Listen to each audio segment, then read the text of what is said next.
Սիրելի հայրենակիցներ, քիչ առաջ իմ ելույթից հետո այստեղ որպես չգիտեմ հակապաստար կամ ինչ որ մի վատ բան, որը եղել է նախկինում, փորձում են համեմատել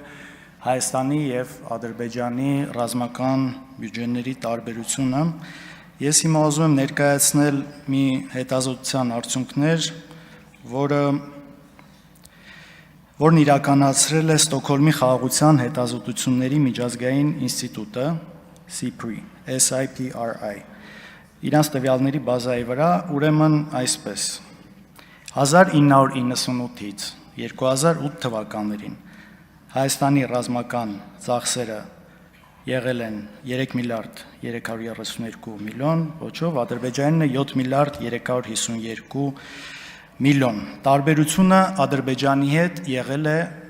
մոտ 2.2 անգամ։ Հիմա ներկայացնեմ 2018 թվականից մինչև 2025 թվական նույն տարբերությունը 3 անգամ 8 միլիարդ 792 միլիոն Հայաստան, 26 միլիարդ 812 միլիոն Ադրբեջան, տարբերությունը 3 անգամ։ Հիմա ու իմիջիայլոց շատ կարևոր է այստեղ հաշվի առնել, որ այն ժամանակ այնինչ Արցախի հանրապետությանն էր, պաշտպանության բանակինը սրա մեջ ներառված չի։ Եվ նաև այնինչ մենք ձեռք էինք բերում Ռուսաստանի Դաշնության ներքին շուկայական գներով, իսկ շատ բաների համար նույնիսկ չէր վճարվում, այսինքն իրականում պայմանական $1000 դիմաց մենք ստանում ենք ավելի շատ զենք, քան նույն $1000 դիմաց ստանում էր Ադրբեջանը, եթե այսպես պարզ ասեմ։ Այսինքն մենք իրականում ավելի շատ ունենք ու եթե սա հաշվի առնենք, կարծում եմ գոնե այսպես ապահով կարելի ասել 1.5 այդ տարբերությունը։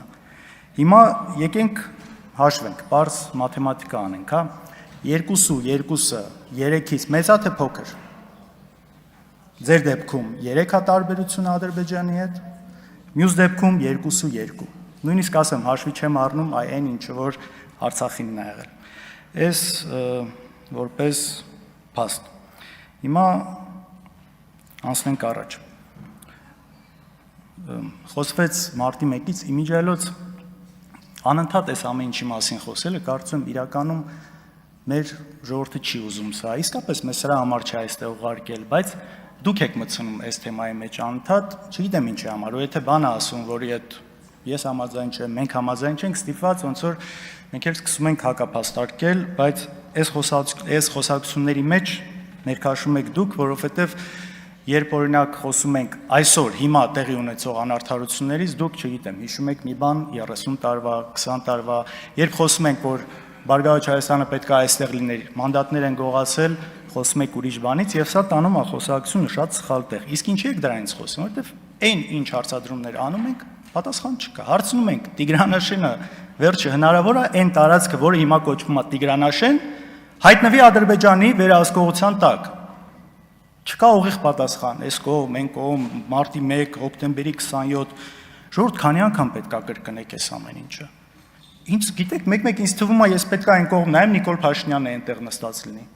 Չէ, բայց ոնց հասկանում եք, այնտեղ է ինքը նստած։ Վարչապետը արդեն 8 տարի, դուք իշխանության եք արդեն 8 տարի։ Ու եթե այս ամեն ինչի հետ մեկտեղ դուք շարունակում եք լինելով իշխանություն, ունենալով բոլոր լծակները, որևէ բան ապացուցելու, այն իշխանությունը, որ դուք ունեք, դատական, իրավապահ, սահմանադրական դատարան այդ համակարգերի վրա,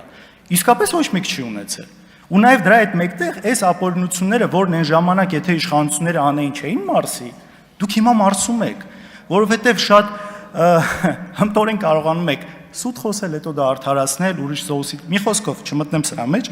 բայց հիմնական երևի այս որ հետ եք միշտ գնում, այնա որ կոնկրետ թեմայի հետ կապված ասելիք որպես կանոն չի լինում։ Ու նաև այստեղ խոսեցիք մի այդ դատավճռից, սա էլ ասեմ, էլի, տեսեք, ստեղծվել է մի յուրահատուկ երևի իրավիճակ, երբ որ այն իշխանությունը, որը եղել է նույն մարտի 1-ի դեպքերով, եղել է բարիկադների մի կողմում, տարիներ հետո հայտնվել է իշխանության։ Ինչպես գիտեք, մի այդ գործերը Հայաստանի կայացրած վճիռները դատարանների մի այդ գործերում պետք է պաշտպանի Հայաստանի Հանրապետությունը։ Հիմա այնպես է ստացվել, պատկերացրեք, դատարանը պետք է լինի փաստաբանը, մեղադրող կողմը։ Այդ երկուսը մի կողմ են դարձել։ Այսինքն այն փաստերը, որը Հայաստանի Հանրապետությունը պետք է ներկայացներ պաշտպանելու համար իր դատարանի կայացրած վճիռը, մի կողմ դնեմ ճիշտ էր, սխալ էր, բայց այն ֆունկցիան, որը պետք է ունենար, այդ կողմը ու մյուս կողմը իրանք մի կողմ են դարձել։ Իմիջիալոց մենք նաև դիմել էինք այն ժամանակ, եթե չգիտեք, պարոն Հարությունյան, մենք նաև դիմել էինք ՄԻԵԴ-ին, ասելով, որ սա բացառիկ երևույթ է, հասկանում ենք ձեր տեսանկյունից էլ, բայց մեզ էլ իրավունք տվեք, որպես երրորդ կողմ փաստարկներ ներկայացրել, մեզ ցույց չեն տվել։ Որպես այն, որ հենց այս իմ նկարագրած երևույթը որ կար, որ փաստորեն մի կողմ է դարձել, այսինքն այն մարդիկ, ովքեր այն ժամանակ մեղադրվել են, նորից եմ ասում, ճիշտ սխալ մի կողմ դրած, ու նաև այն մարդիկ, ովքեր հիմա պիտի պաշտպանեն այն դատավճիռները, նույնն են դարձել, այսինքն այստեղ ուղիղ շահերի բախում է տեղի ունեցել։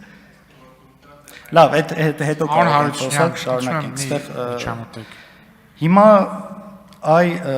նաև ինչ է անընդհատ խոսվում, չէ, բան է դարձել, $200 միլիոն։ Ու ընդհանրապես ապօրինի գույքեր, այսքան հայց կա, այսքան հայցեր կա, այսքան հարուցված քրեական գործեր կա։ Ժողովուրդ, փորձել եք հասկանալ, ինչ ձևով են այդ գործերը հարուցվում, ինչ ուսումնասիրություններ են արվում, բայց ամենակարևորը, ում վրա են հարուցվում։ Այսօր կան ձեր թիմում բազմաթիվ մարդիկ, որ եթե իրանց վրա մարզպետներ, մնացած, չեմ ուզում այստեղից անուններ հնչեցնել, որ եթե փորձեք այդ ուսումնասիրությունը անել, չգիտեմ, առնվազն եթե նույն տրամաբանության մեջ լինի, ինչով որ սա արվում է ընդդիմադիրների նկատմամբ, շատ տխուր պատկեր է ստացվել։ Ես ինչի եմ սա ասում, որ այդ ամեն ինչի հիմքը գործ սկսելու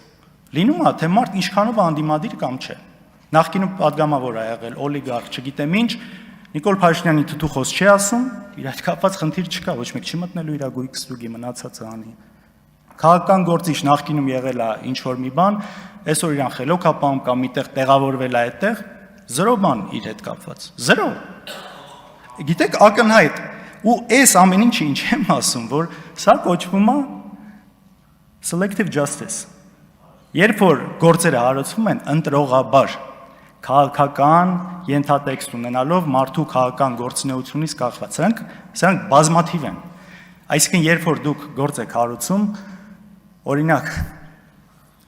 իմ կնոջ հետ կապված ասում են 2010 թվին 100,000 դրամ չի ունեցել, որ ընկերություն հիմնի, ուրեմն այդ ընկերությունը մենք ճանաչում ենք ապօրինի։ Հասկանում եք, ու այս կարգի գործերը բազմաթիվ են։ Մենակ մեր հետ կապված չէ։ Այսինքն ընկերությունը հենց տակից ասում է, դեպքը 25,000 դրամ նույնիսկ ասում են, մարդ չի ունեցել ընկերություն հիմնի։ Ուրեմն այդ ընկերությունը ինչ աշխատել է ապօրինի։ Այս կարգի աբսուրդի մասին ենք մենք խոսում։ Ու ես չգիտեմ այդ թիվը 200 միլիոն, չգիտեմ ինչ որ թվեր եք ասում։ Նախ եթե 200 միլիոն եք ասում, առնվազն պետք է այնքան պարկեշտություն ունենալ, որ Նիկոլ Փաշինյանից սկսած, որ կանգնեն ասեն ժողովուրդ, մենք ձեզ 15-18 տարի մոլորության մեջ ենք գցել միլիարդներից ու չգիտեմ ինչերից խոսալով, այս մեկ։ Երկրորդը, այդ հաշվարկները ինչ ձևով է կատարվել, ինչա, ես անկեղծ նույնիսկ պատկերացում չունեմ, իսկ քիչ առաջ այստեղ սուտ տեղեկություն նորից հայտնվեց Աֆրիկայում ինչ որ հանքի մասին։ Բացարձակ նման բան չկա, ես ասում եմ, պաշտոնապես, սուտ է դա։ Ինչպես որ սուտ էր ձայնագրությունը, որը դուք չեք ուզում ոչ մի ձև ընդունել, չգիտեմ էլ ինչ ասեմ, այդտեղ ասում են դատի տվեք։ Եթե դուք, մենք ասում ենք, սկզբնաղբյուրը դուք եք, ընդունում եք որ դուք եք։ Եթե ընդունում եք որ սկզբնաղբյուրը դուք եք, դատի տանք, բայց մենք շատ լավ գիտենք այդ դատական գործերը։ Ամեն դեպքում պարոն Ալեքսանյանի դատի տվեք։ Սուս մնացեք որ խոսում եմ, գնում հղում են անում բանի վրա, անանուն աղբյուրի վրա, գիտենք չէ ինչ ձևով եք տալիս։ Ֆեյքային էս բանը գնում, հետո ասում է դե ես չեմ ասել, այնտեղ գրած է եղել։ Դե լավ էլի։ Նույն ձև եղել է իմիջիալոց 4 միլիարդի պատմությունը ռուսական չեկլասի ինչ որ թերթով, երբ որ հետո դա դարձրեցիք բոլորի խոսալու ինչ որ թեմա։ Հա, մեկ էլ անընդհատ խոսում են տենդերների կոնտեքստում ընկերության մասին, ԱԱԲ, ԱԲԲ, միջև մանունը նորմալ չգիտեմ։ Ժողովուրդ, այդ ընկերության մասին ես իմացել եմ 2018 թվականից հետո։ Եղբորս կնոջ, հոր, եղբոր տղայի ընկերությունն է։ Ամենայն անկեղծությամբ բացարձակ գաղափար չունեմ իրանց բիզնես գործունեությունը։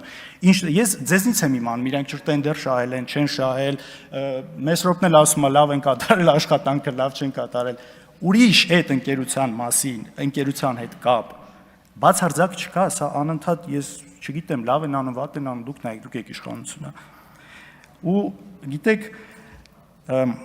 այս ամեն ինչի ֆոնին, այս ամեն ինչը իմանալով հանդերձ, որ շատ բաներ սուտ է, լինելով իշխանության այսքան տարի, երբ որ միևնույնն է, ոչ մի բան չես ապացուցում,